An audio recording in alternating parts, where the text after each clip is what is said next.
Hello and welcome to the Trendzone Football Dudes Extranomical Fantasy Show. He's Dave, I'm Casey, and it is time to talk a little fantasy. Casey, can you live this fantasy life? Dave, it's not reality, it's just a fantasy. Hey, make sure you like and subscribe to the Trendzone Football Dudes Extranomical Fantasy Show. That subscription will also get you dialed in for the Trend Zone, where each and every week of the NFL season, we hit all the top trending stories, as well as give you previews of all the games, not just some games, not a couple, all of the games. So make sure you like and subscribe so you don't miss any of that sweet, sweet football dudes goodness. That's the Trendzone podcast, available on Apple Podcasts, Google Podcasts, Spotify, Amazon Music, wherever you get your podcasts. 2 Trend Zones for the price of one, absolutely free of charge. I love it, baby. All right. Know what else I love? Surviving. It is time Oh, for Three Strike Survivor Pool. Dave, how'd you do? I did fine, Casey. I was back in your Dallas Cowboys, and they crushed the Gigantes. No sweat. Easy money moving to next week.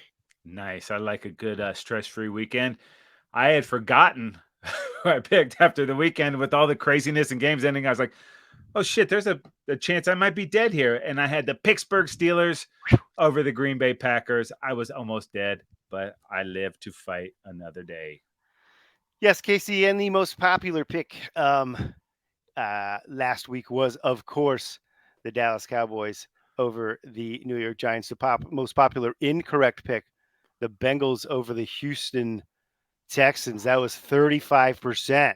Oh, Did kill one of the people in one of my leagues. Ouch, thinning the herds, baby. And the most popular pick heading into next week are the Lions over the Bears. Dave, who you going with? dude. I am leaning. I hate to do it, but I'm leaning with the majority pick there. Detroit over Chicago. I've got that one available, and you know my motto: whoever's playing Chicago, that's who I've got.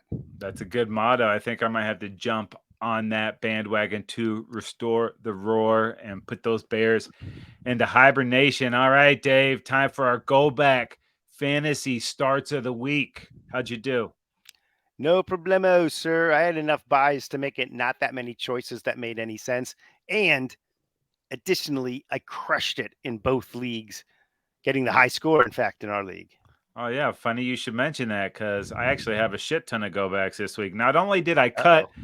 Trey McBride for Christian Watson after his 2.2 last week, I played Evan Ingram, who got me a 1.2 instead of the 13.1 McBride would have gotten Ooh, me. Brutal, right?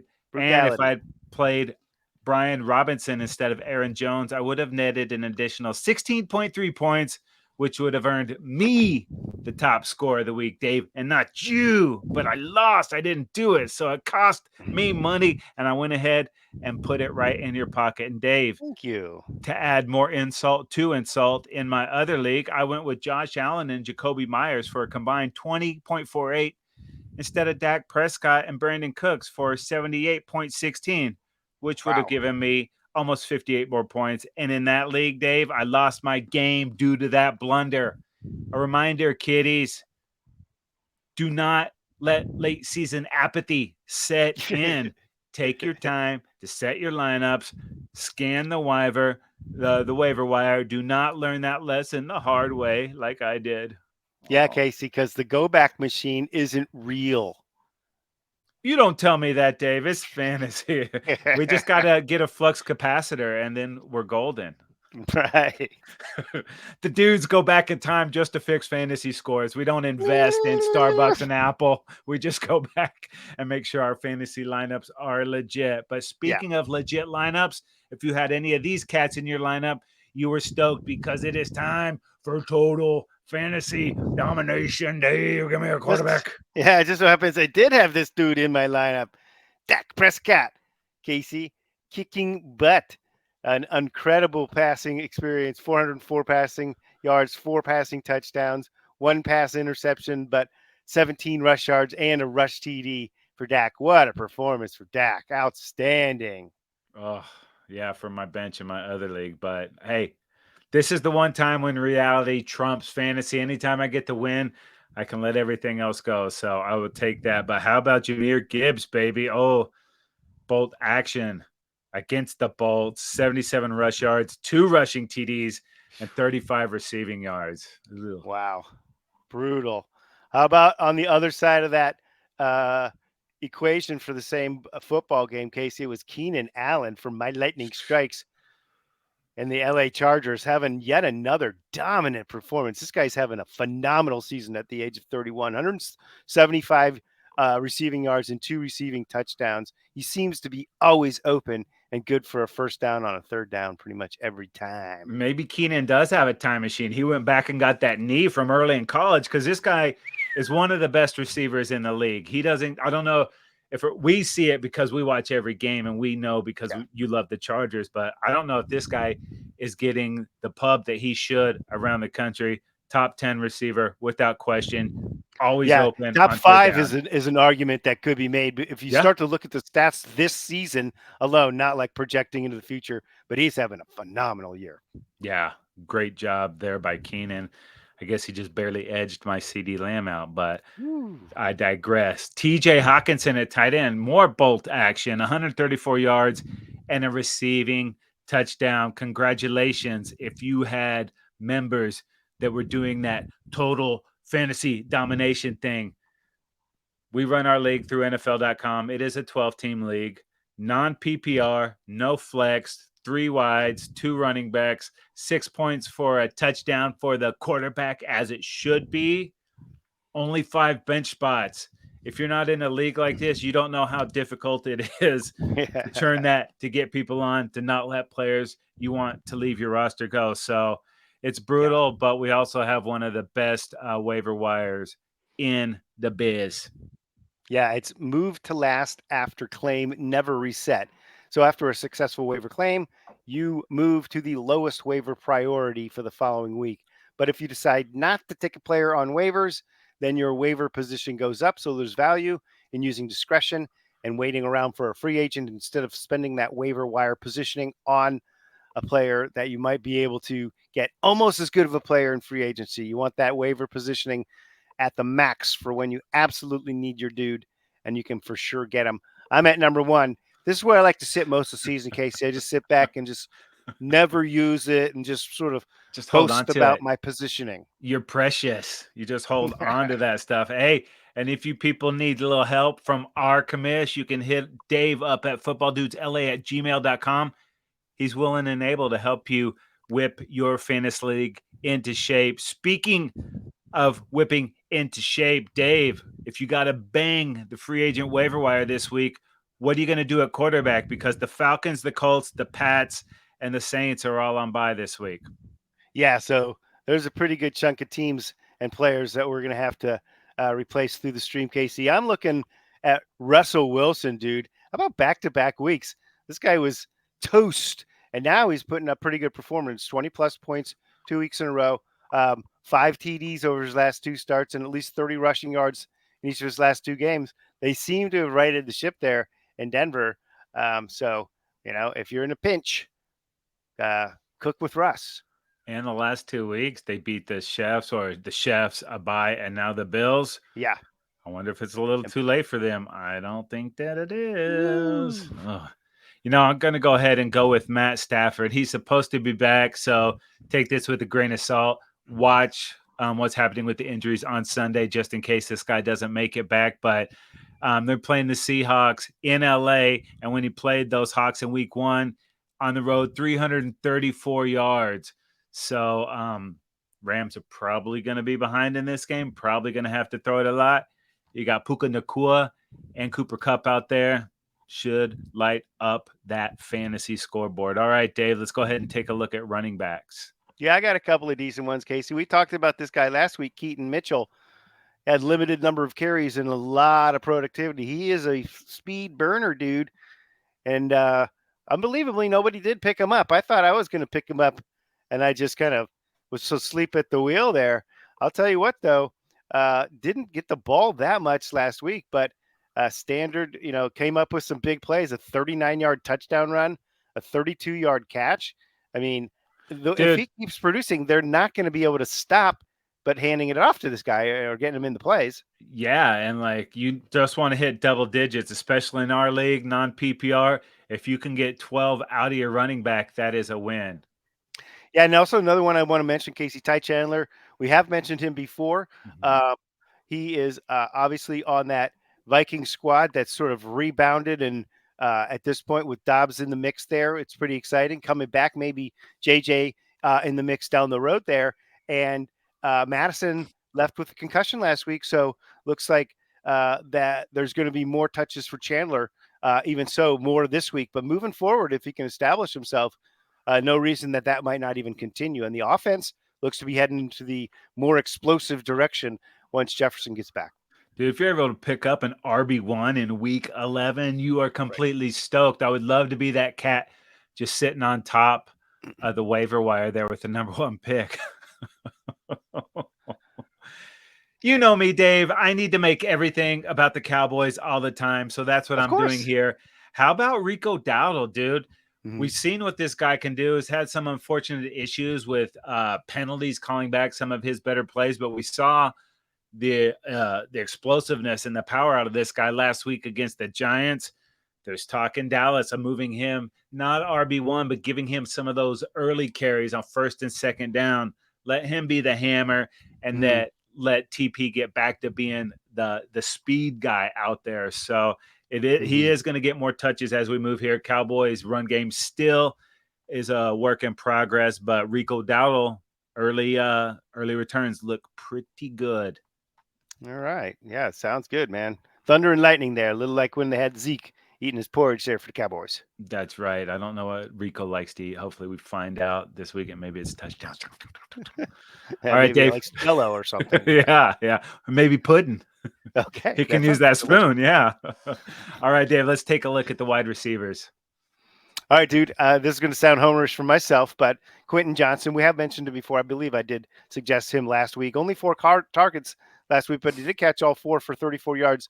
And they schemed up a touchdown for him. So he got his first NFL touchdown last week. It was a nice play call where they snuck him back behind the defense there. But that was definitely by design. They're definitely looking to get a bigger role for Quentin Johnson and Kellen Moore's offense there with the Chargers. And the ball has got to get distributed. They still don't have Mike Williams, and they still don't have Josh Palmer back there. They need somebody to step it up on the other side of Keenan, and it looks like Quentin's going to get an ample opportunity.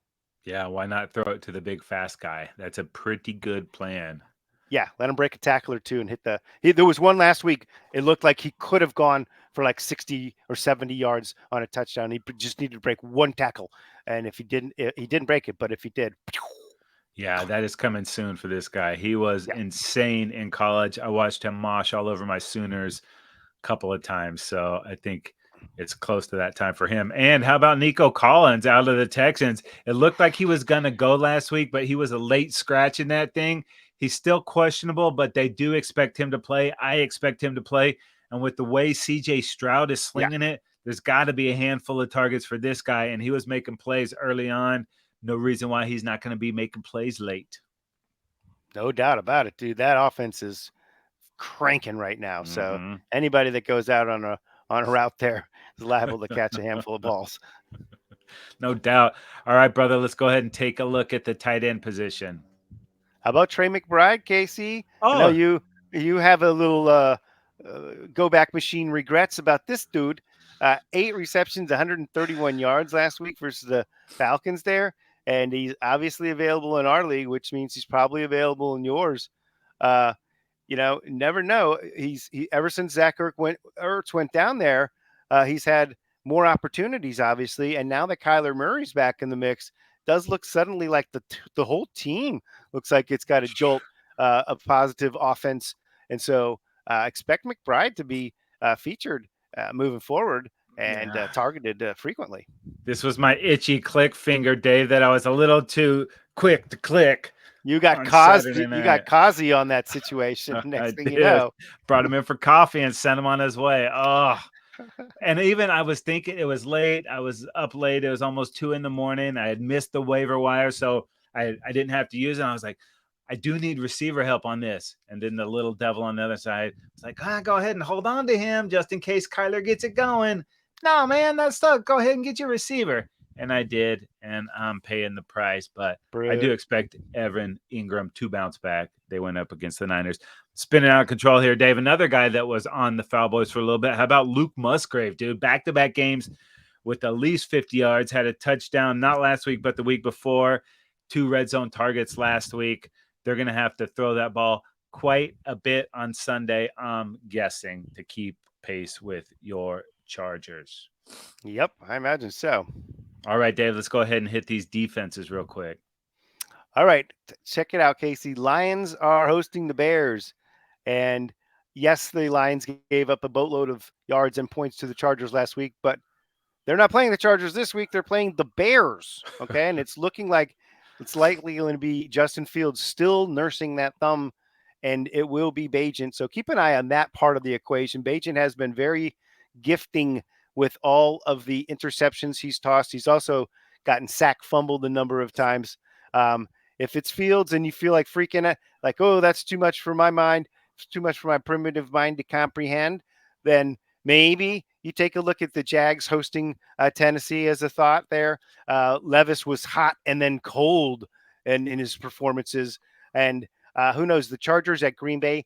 It sounds idiotic because of some of the stats that they have given up on the bad side. But when they've gone against quarterbacks that haven't been well protected, they have absolutely feasted in the sack and turnover department. So something like that might come out this week at Green Bay.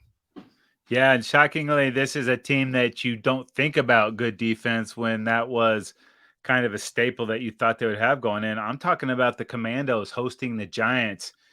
If you saw Peter DeVito last week against the Cowboys, it did not go well for him. So the Commandos, they'll be able to score some points, and they still have a little bit of a pass rush there. So we're talking streaming defenses in Week 11. So there's a lot worse you could do than the Commandos, right? Yeah, than anyone playing the Giants. Sounds like a good strategy to me. Yeah, right. Be smart out there. Think about it. All right. Well, we hope we got you guys dialed in for your fantasy and survival pool needs. You can always hit us up on Football Dudes LA on Twitter if you want more advice or you want to get on the show, as well as Football Dudes LA at gmail.com. And make sure you subscribe to the Trendzone podcast each and every week of the NFL season. We talk top trending stories and preview all of the games in the NFL. Yep, that's the Trendzone podcast, available on Apple Podcasts, Google Podcasts, Spotify, Amazon Music, wherever you get your podcasts. And while you're out there dominating your fantasy league, go ahead and bookmark footballdudes.com, your new favorite home for everything NFL. Got in you the Trendzone covered. podcast. Yeah, boom. Free. All right, for Dave, I'm Casey. Thanks for listening to the Trendzone Football Dudes Extranomical Fantasy Show. We're not the suits that talk football. We're the dudes that know football. And may your reality and fantasy meld into one extranomical football weekend. We are out of here.